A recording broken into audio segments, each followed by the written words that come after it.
Yo en algún momento, durante la pandemia, lo propuse. ¿Por qué? Porque acordémonos que Vizcarra lo que hizo fue recaudar dinero vía emisión de bonos en algún momento y dijo, con esto voy a reactivar la economía, vamos a hacer obra pública.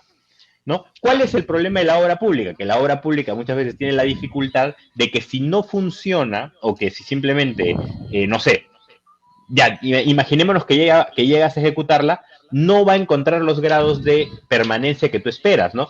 Por ejemplo, haces un aeropuerto en un lugar donde no necesariamente se necesita el aeropuerto. Ok, mientras haces el aeropuerto vas a generar trabajo, vas a generar inversión en la zona y todo. Pero una vez que el aeropuerto esté instalado, vas a conseguir que el aeropuerto genere la cantidad de trabajo que necesitas, lo más probable es que no. Esto me parece que le está pasando a Pisco con su aeropuerto, ¿no? Que tiene un Claro, aeropuerto lindo, bello y hermoso, pero claro, la que gente no, no funciona no para nada. consigues la cantidad de productividad, tienes dinero dormido ahí en cemento. ¿Qué era lo que yo decía? Más o menos lo que dijo Keiko. Mejor en vez de darle ese dinero para hacer obra pública, mejor entreguémoselo al sector privado y que el sector privado invierta. ¿Cuál es la ventaja de que el sector privado invierta? Que la liquidación es más fácil, ¿no? Un ejemplo, si yo hago una carretera y la carretera no funciona, ¿cómo podría liquidar la carretera? ¿Cómo me llevo el cemento? ¿Cómo me llevo el granito? ¿Cómo me llevo la piedra puesta en la carretera? No puedo. Si yo pongo una panadería y la panadería quiebra, es mucho más fácil que yo rescate los activos y los meta en otra inversión, ¿no? Claro. Entonces son inversiones mucho más dinámicas, ¿no? Lo que propone Keiko no está mal, en ese sentido sí lo apoyaría. ¿Cuál es el problema con Keiko? Que lo quiere hacer vía COFIE, es decir, en vez de recoger la propuesta de Javier, traigamos más bancos, quiere hacer lo contrario. Quiere Claro. decir, con los mismos bancos prestemos para que el negocio se lo queden ellos nada más. En esa parte sí difiere. Claro. Claro, y de igual manera no baja la tasa de interés, pues, ¿no? Y eso termina perjudicando también al tamaño de la inversión y a la calidad de las inversiones. Sí, correcto, creo que en ese apartado hemos llegado a algo muy concreto. No sé si Javier quieres acotar algo a Sí, esto. quisiera puntualizar, ¿no? O sea, de que, o sea, el detalle yo pienso que Keiko tampoco no entiende de que esa medida que ella propone es deficiente para lo que ella requiere, ¿no? O sea, en el aspecto de tener más aprobación popular. Porque ¿qué van a decir la gente que contradice a Keiko? Siendo fríamente político, va a decir, ven, Keiko realmente solo favorece a los grupos de poder bancario. Y lamentablemente se va a corroborar. Y van a decir, ven estos liberales como Vargas Llosa que le apoyaron. Eso es lo que va a decir la izquierda.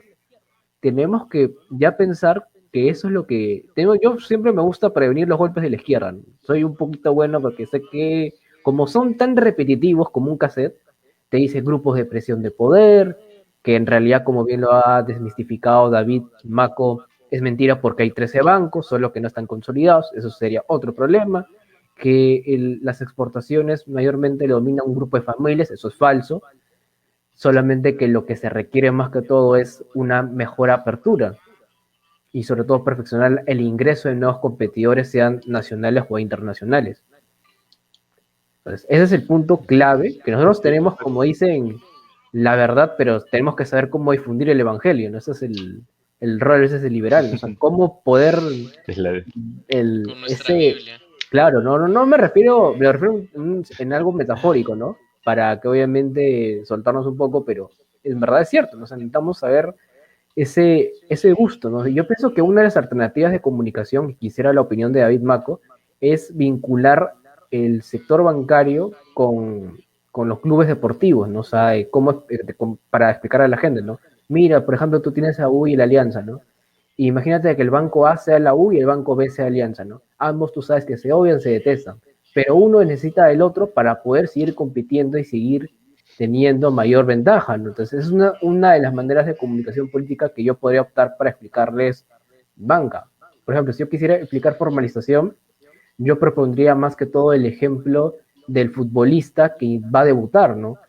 Es decir, tú no puedes entrar a un club profesional, es decir, al mundo bancario internacional, si previamente no hay un proceso de formalización. Y con formalización no me refiero a ser un esclavo de la SUNAT, que hay muchos burócratas que se confunden con eso, sino de que la persona pueda estar registrada y que pueda tener las facilidades para comerciar, no solamente dentro de su país, sino fuera del país.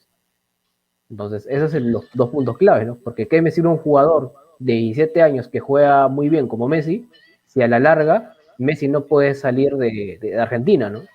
Por ejemplo, con eso ya refutarías en el aspecto de la mentalidad de la gente el proteccionismo, ¿no? Quisiera, David, si ¿Te parecen bien estas formas de comunicar eficientes o qué corregirías?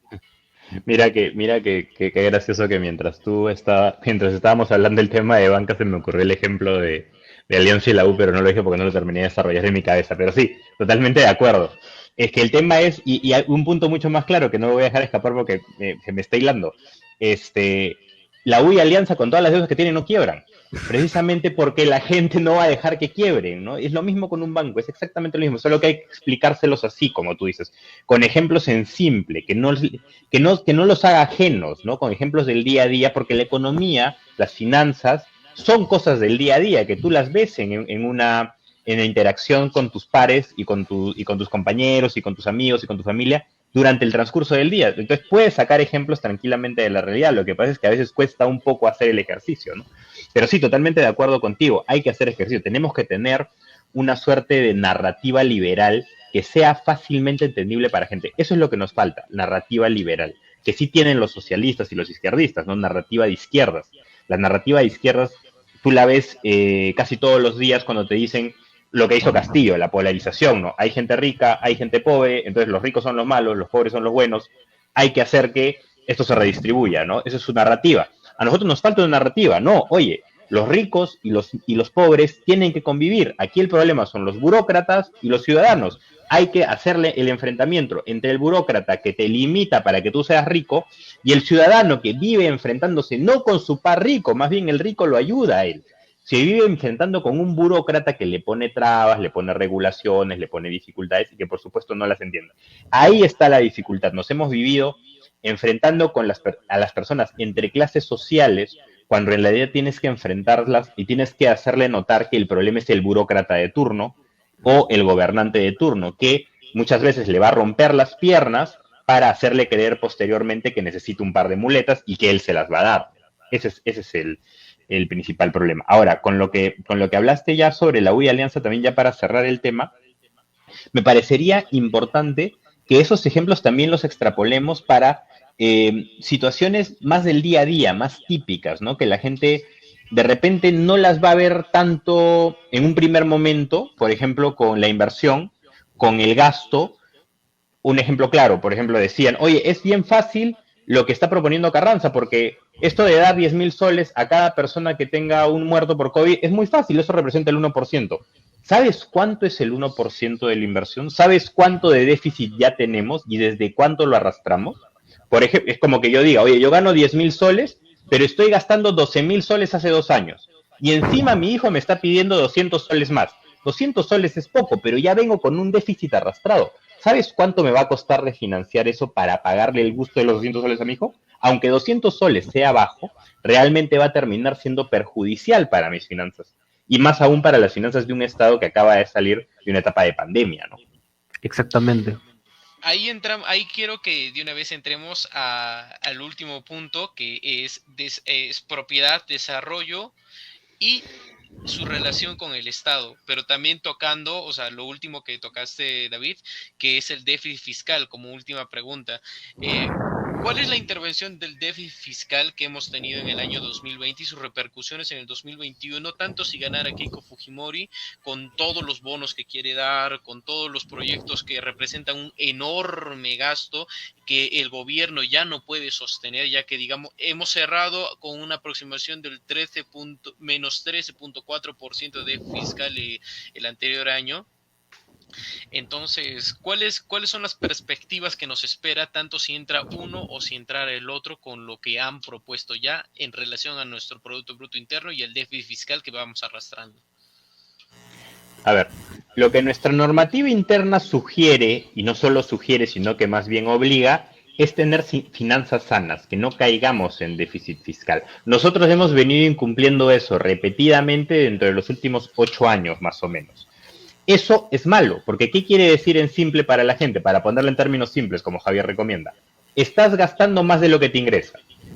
Yo gano 1.000 y gasto 1.500. ¿Qué va a generar eso? En un mes es salvable, en 2 meses es salvable. Si tú quieres hacer de esto un estilo de vida, lo más probable es que en algún momento quiebres. Ahora, para evitar la quiebra, ¿qué tienes que hacer? Tomar deuda. ¿Qué es lo que seguramente va a terminar pasando? Bueno, tomar deuda o cobrar impuestos, pero en una situación como la que estamos, cobrar impuestos sería casi suicida, ¿no? Porque terminaría pasando lo que pasó en Colombia, ¿no? Que la gente se levantó por la pretensión de levantar impuestos. Entonces, no, por ahí no van a ir los tiros. Los tiros van a ir seguramente por emitir deuda, recoger deuda para poder cubrir nuestro déficit. Sí puede ser una solución, pero no es la mejor. ¿Por qué? Porque ¿a quién terminas endeudando? A las generaciones futuras. Y les terminas hipotecando las posibilidades de inversión que ellos tengan, ¿no? Van a terminar pagando impuestos para pagar deuda, algo así como lo que hace Japón hoy en día, ¿no? Más o menos recauda impuestos para pagar deuda nada más. No termina ni siquiera de cubrir, cada vez tiene que tomar más deuda, y solamente ni siquiera para pagar capital, solamente paga interés. Es decir, va a vivir eternamente endeudado, no es lo que en simple es como que una persona tome un préstamo y sus ingresos apenas alcancen para pagar el interés, lo cual lo condena a tener un capital entero que nunca va a poder amortizar al 100%. Para poder salir de esa dificultad, ¿qué necesita? Generar más ingresos, ganar más, ¿no? Digamos, en una persona de a pie sería conseguirse un trabajo donde te remuneren mejor, en términos de un país serían produce más, ¿no? Produce más, vende más al extranjero y compra menos para que tú tengas así la posibilidad de poder cubrir tu déficit, ¿no? A eso nos enfrentamos. Ahora, lo que va a hacer Castillo con Perú Libre es cerrar la economía y eso nos va a terminar cerrando las puertas. Es decir, no vamos a poder hacer ningún intento de inversiones afuera, de crecimiento para vender afuera. Lo que propone Keiko es tomar más deuda. ¿De qué va a depender el éxito de su medida? De que los empresarios que surjan en el Perú tengan la suficiente capacidad para generar productividad, que genere utilidades altas, que le den impuestos para pagar la deuda. Dificultad, que nuestra productividad es baja.